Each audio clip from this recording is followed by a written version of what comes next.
दोस्तों ये third part start करते हैं।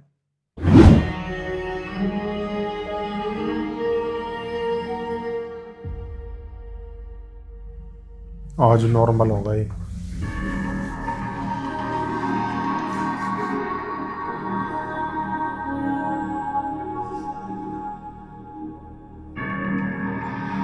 उसने बोला तो था इसको पेन बहुत ज्यादा होगा।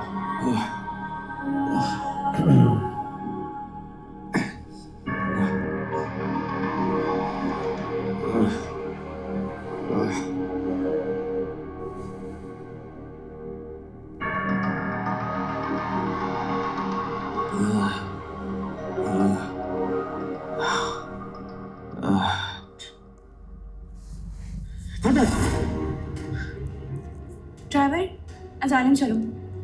मैं मिसना हाँ जरूरी काम है, चलो।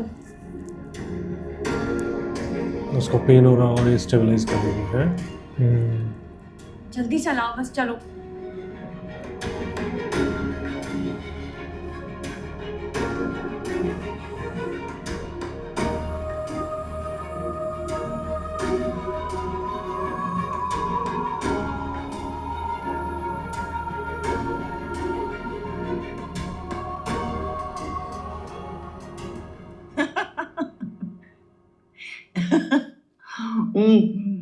सुन तो लिया होगा तुमने कि शरीकों ने क्या सलूक किया है तुम्हारे शौहर के साथ।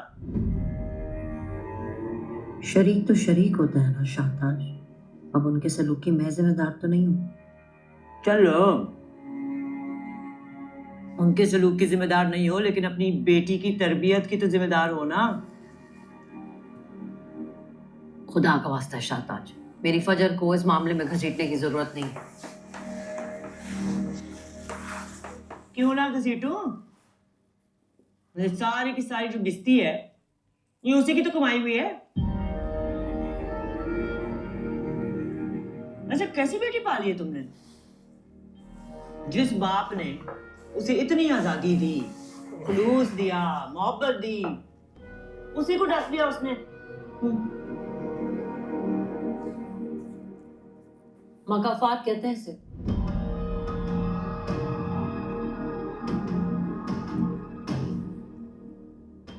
दुनिया मकाफात अमल है। जब इस घर के लड़के ने किसी की इज्जत से खेला था तो वो तीर घूम के वापस तो आना था ना हमारे घर में। ये क्या कह रही हो तुम साइका? मुकाफात है?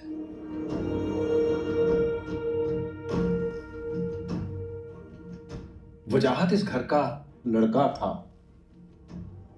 हमारा पलड़ा भारी था। समरा से हमने उसकी शादी कराई थी, इस घर में इज्जत दी थी उसे।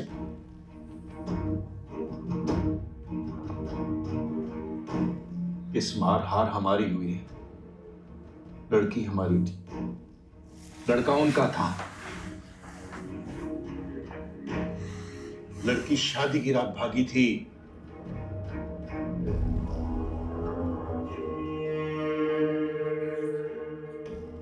बदला लेने के लिए धोखे की सूली पे चढ़ाई गई, और तुम कह रही हो मुकाफात है?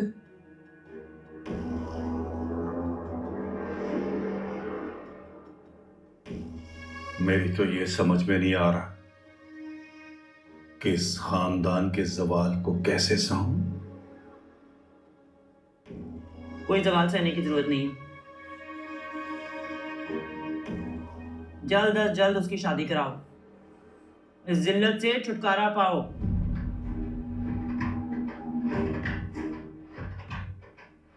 इस बार जमीन उनके हाथ नहीं लगनी चाहिए।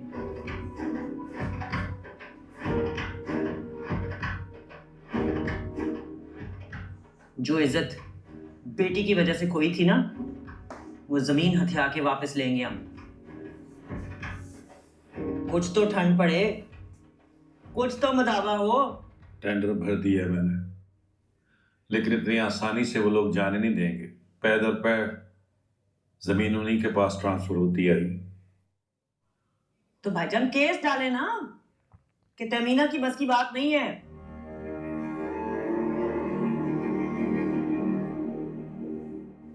और उसका बेटा वो तो दीवाना, पागल खाने में पड़ा हुआ है। वो औरत मुझे बड़ी डाढ़ी लगती है। उस औरत की अदाकारी पर ना जाओ। चिराग बुझने से पहले भड़कता है। उस औरत में कुछ नहीं है। शौहर उसका जो है वो मर चुका है, बेटा पागल हो चुका है। रात बदर वो देखना उसका कैसा दुश्मन साबित होता है। और जमीन ਉਹਨੂੰ ਕੱਖ नहीं मिलना ਉਹਦੇ ਵਿੱਚੋਂ, जिन्हें मर्जी हाथ पैर मारे। समुंदर गहरा है, असली में छेद है।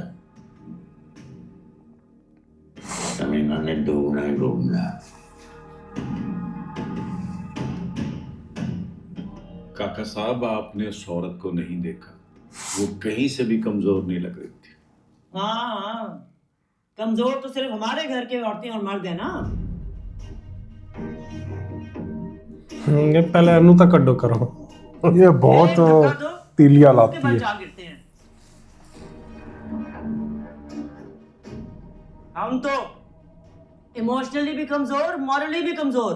इसको भेज देना टेंडर भरने। औरतों को जमीन के मामलात में घसीटने की जरूरत नहीं है शाहताज।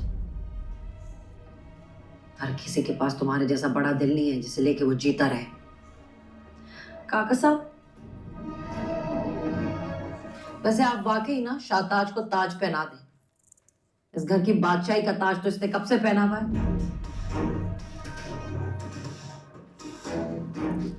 हमारे दिलों पे हुक्मरानी करने का, उसे रोने कुचलने का ताज, हमारी बेइज्जती करने का ताज। सारी उम्र तुमने इस घर पे बादशाही की है, तुम्हारा राज चला है, लेकिन तुम्हारी हसरतें पूरी नहीं हुई।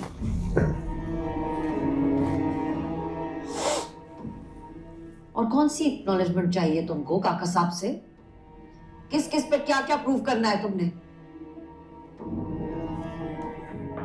माना हम नाकाम हैं, शाहताज हमें नाकाम रहने दो, लेकिन खुदा का वास्ता है हमें जीने दो, हमें सांस लेने दो।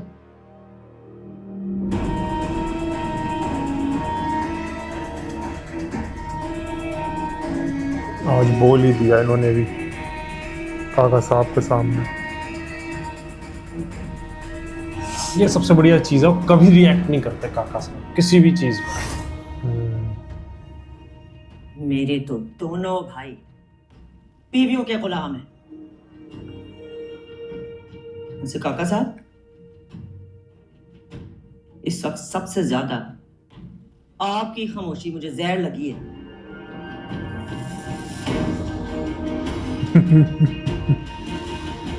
कहीं ना उधर चल जा, सो या जाके। सही में इसी ने मूड खराब कर रखा है सबका, सबका दिमाग फेर रखा है।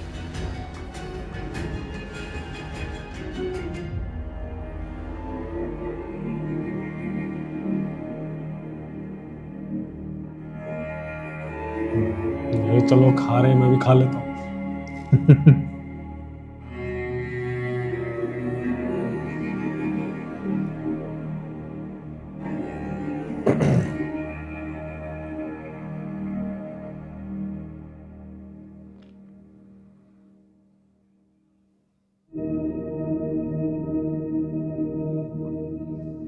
डॉक्टर फजर, आप इस वक्त यहाँ कैसे? आपका ड्यूटी टाइम तो खत्म नहीं हो चुका? अब वो शेर को इंजेक्शन लगाना भूल गई थी ना। आज पूरा दिन बेड नंबर 30 के पेशेंट के साथ थी, तो बिल्कुल ही जहन से निकल गया मेरे, इसलिए मैं वापस आ गई। अरे तो आप मुझे कह देती। You're already busy। अब मैं आपको कह देती तो बिल्कुल अपनी नौकरी के साथ कुताही कर लेती ना, अनएथिकल हो जाता, and I wouldn't have liked that। और आप जानते हैं ना कि शेर मेरे कंट्रोल में आ जाता है आराम से। अब इंजेक्शन नहीं देती तो मुझे बुरा लगता, इसलिए मैं घर से वापस आई हूँ। Okay okay, I must say you are a good doctor. Anita, शेर के इंजेक्शन डॉक्टर साहब को दे दे। जी डॉक्टर।